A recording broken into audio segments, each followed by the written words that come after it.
Okay, can you see it? Yes. Okay, good.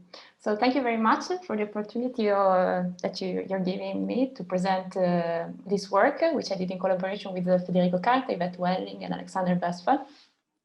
So what we did is basically we built a new model of inflation, which starts from the hybrid inflation model by Linde, which he proposed in the 90s. And the hybrid inflation originally relies on the presence of two fields, one which is the inflaton and one which I will call the waterfall field. And the main requirement is that the mass of the inflaton should be less than the mass of the waterfall field. And this type of inflation is called hybrid because it interpolates between the old inflation type, which relies on the vacuum energy of the universe, and the new inflation types, which has a slow rolling phase. In fact, I would like to point out the presence of this vacuum energy density, because this means that also the field displacement is at the 6 fold is less than an Planck. And this is very interesting for swamp purposes that I will tell you later. And so keep it in mind. So the dynamic of this model relies on the presence of three different phases. So first we have the inflaton, which is bigger than a critical value. And so basically the other field is frozen, we can integrate it out, and we have a single field slow roll inflation in this valley. And then the field, the inflaton field approaches this critical value, and the other field start becoming lighter, so we must treat this as a two-field dynamics. But then when the inflaton crosses this critical point, which is around here, then the Hessian of this potential flip signs, so we have a tachyonic instability, and the inflation ends abruptly, very rapidly, in what is called the waterfall end, which is in this way. And so this model shows very peculiar features which are well studied in the literature, like the tachyonic braiding, which is a peculiar type of braiding particle production, and then also the parametric resonance, because when the field goes to the minima, it is rolling, so it is a kind of resonance. And so it's also interesting to study the formation of AXIONS in this type of inflation. And also it was studied that hybrid inflation has a peak in the power spectrum, in the spectrum of primordial gravitational waves. So it has quite remarkable features from the phenomenological point of view. So it's a very appealing model of inflation, and we decided to implement the model with two AXIONS. We use two AXIONS because their masses is protected against radiative correction, so they will be light even if we go to very high energy scales. So they are good inflaton candidates from the bottom-up perspective. But also, if we go to string theory, AXIONS in a compactification of string theory, AXIONS are ubiquitous, and they usually come with very light masses. So they are also good inflaton candidates from the top-down perspective. And here, let me point out that usually AXIONS in string theory have a decay constant, which is less than n Planck. And this, added to the fact that I showed you before, that from the vacuum energy domination during the inflation phase, we have a field displacement which is smaller than n Planck, then already, as you can see, two Swan-Planck conjectures are satisfied. So this is good, it's very appealing. So we started building this model, and this is the potential that came out, which can represent the dynamic that I showed you before. And so here phi2 is my inflaton, which is a slow rolling down, and phi1 is the waterfall field. And this blue patch that you can see here is basically all the possible initial values that my fields can take. So as you can see, it's a very broad parameter space that it's allowed. And so there is no significant initial fine-tuning of the initial conditions. So what you can do now with this potential is adding the relative phases in the cosine, which we analyzed, but they produce some interesting features. But the main interesting point is that when, as you can see, this potential has two minima, which are related by a Z2 symmetry. And we want to avoid this symmetry because this will lead to the presence of domain walls, which is a problem because they are not observed and they have very bad phenomenological consequences. And so you must introduce a symmetry breaking effect. And this we did, and this was very interesting because by doing this, you completely remove the tachyonic instability that you had here. So this precludes, obviously, tachyonic rating, but we still have the parametric assonance here at the end. So this is the NSR plot for our model and for all the parameter space of our model. And here you have the Planck contour. And just let me point out that the tensor to scalar ratio can be pushed very high for some particular values of the model. So this renders our harmonic hybrid inflation detectable in the near future by the next generation of experiments. Now I will sketch how we try to embed this model into string theory. So we took type 2B string theory compactified on an orientifold and Carabiao trifold. And these are the degrees of freedom that you can have, the axionic degrees of freedom that you can have, which is the C2 axions, the B2 axions, and the C4 axions. And what we did is consider the C4 and the C2 axions. So before, after the orientifold projection, we put H11 odd equal to 0, and we consider only the C4 axions. And then we take a stack of these 7 branes, which multi-wrapping some of the first cycles of your Calabi-Yau. So what you get is a non-perturbative potential of this type, like the Gaussian condensation classical type, where you also have this n, which is the winding number, which is how many times the brane is wrapping the cycle. But then what you can do is you can also take H11 minus different from 0 if you allow some of the stacks on your branes to be magnetized. This is basically like adding, what does this is adding this term in the non-perturbative superpotential, non-perturbative correction to the superpotential, and this will produce a potential for the C2 axions. So what we found for the C2 axions, let me start from this. So we took an L-West type embedding, and we required the volume of the Calabi-Yau to take this form, which is quite a general form in the moduli stabilization literature with the US.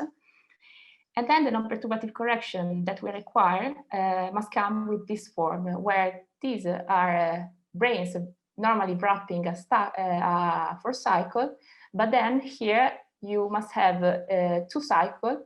You must have the stack of the branes wrapping a linear combination of the cycles with the winding number that I told you before. So by doing this, what we find is this type of potential, which, as you can see, resembles the harmonic hybrid inflation bottom-up potential, where theta S2 is the inflaton and theta S1 is the waterfall field. And inside the cosine now, you see the dependence on the winding number. So what's really interesting is that you have constraints on the free parameters of your Pheno model on the parameters of the string theory and vice versa. For example, you can connect the fact that you want to maximize the field displacement to have a bigger tensor to scalar ratio, but you want also to keep sub-Planckian the K constant because of the Swan-Planck conjectures, and this gives a relation among the winning number and the gauge group rank that you want to put on your brane. And this is just an example, but there is a nice interplay. And also we constructed the same thing with using the C2 axions. So these are the assumptions that you must require. For example, there must be some particular assumption on the intersection numbers of the even and odd cycles. But then if you're able to write a volume of this type, then you can derive this type of potential, where, as you can see, C2 is the inflaton and C1 is the waterfall field, and each field is multiplied by this linear combination. And notice that this linear combination in general is not 0 for a generic Calabi-Yau. This, I mean, you have to really fine-tune these numbers to get this 0. So this in turns means that if you use a C2 axions, the Z2 symmetry that you had to break is naturally satisfied. So you break this symmetry in a natural way. And again, you can do this play of the constraints of free parameters and so on. So what I showed you is a new model of two-field inflation, which is detectable in the near future and is potentially easily embeddable in string theory. And there is this very nice interplay between the string parameters and the finite parameters. Now what's left to do is studying the oscillon formation after this very peculiar dynamic of harmonic hybrid inflation, and my group is already doing so. And then one can do also an explicit and full string theory embedding that we haven't done so far, but it can be possible as I show you. And then a possible realization with CAXIONS, which are axions that are lighter than the one that I showed you. And so maybe they can be also better in photon candidates. Thank you very much. Thank you, Nicole, for your very interesting talk. Are there any questions for Nicole?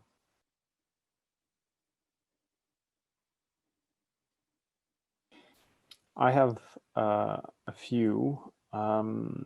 Let me start with the most perhaps simplest one.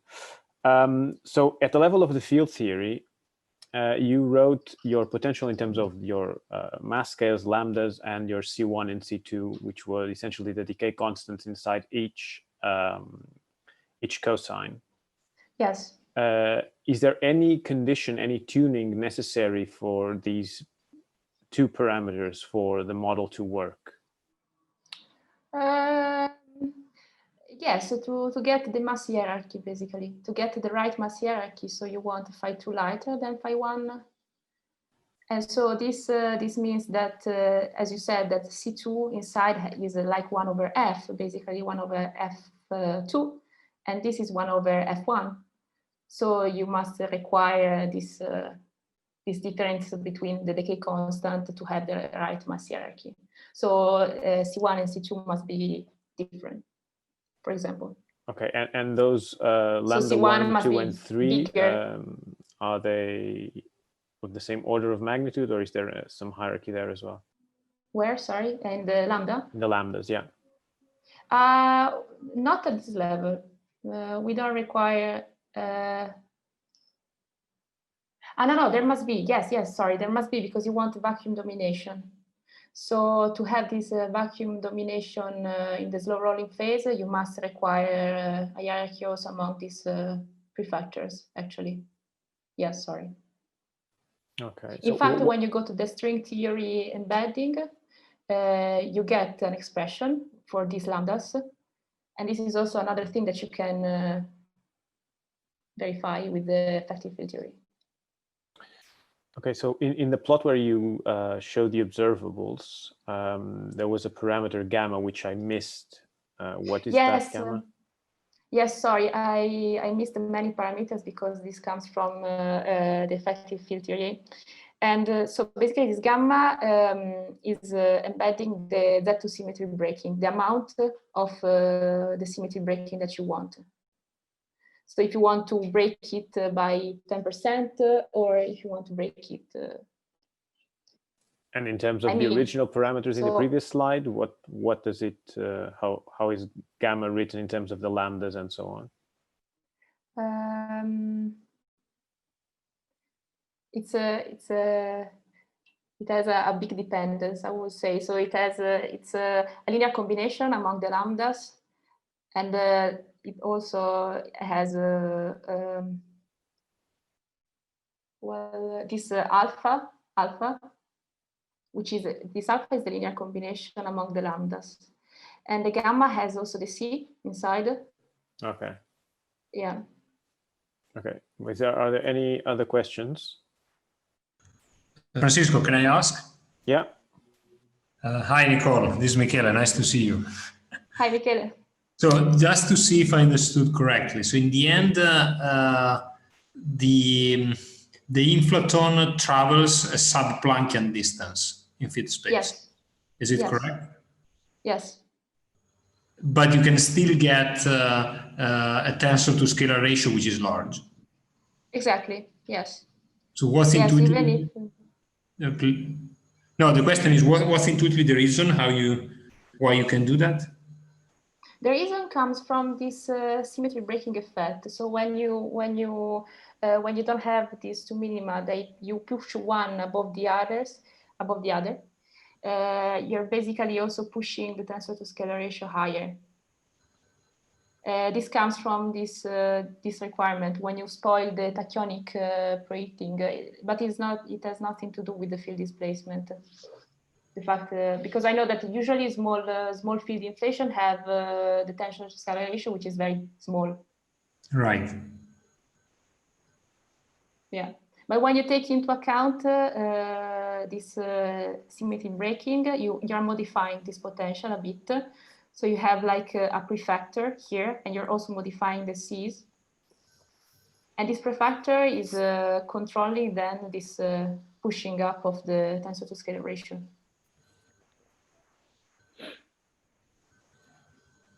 Yeah, but still, the log is like you're still around 10 to the minus 2.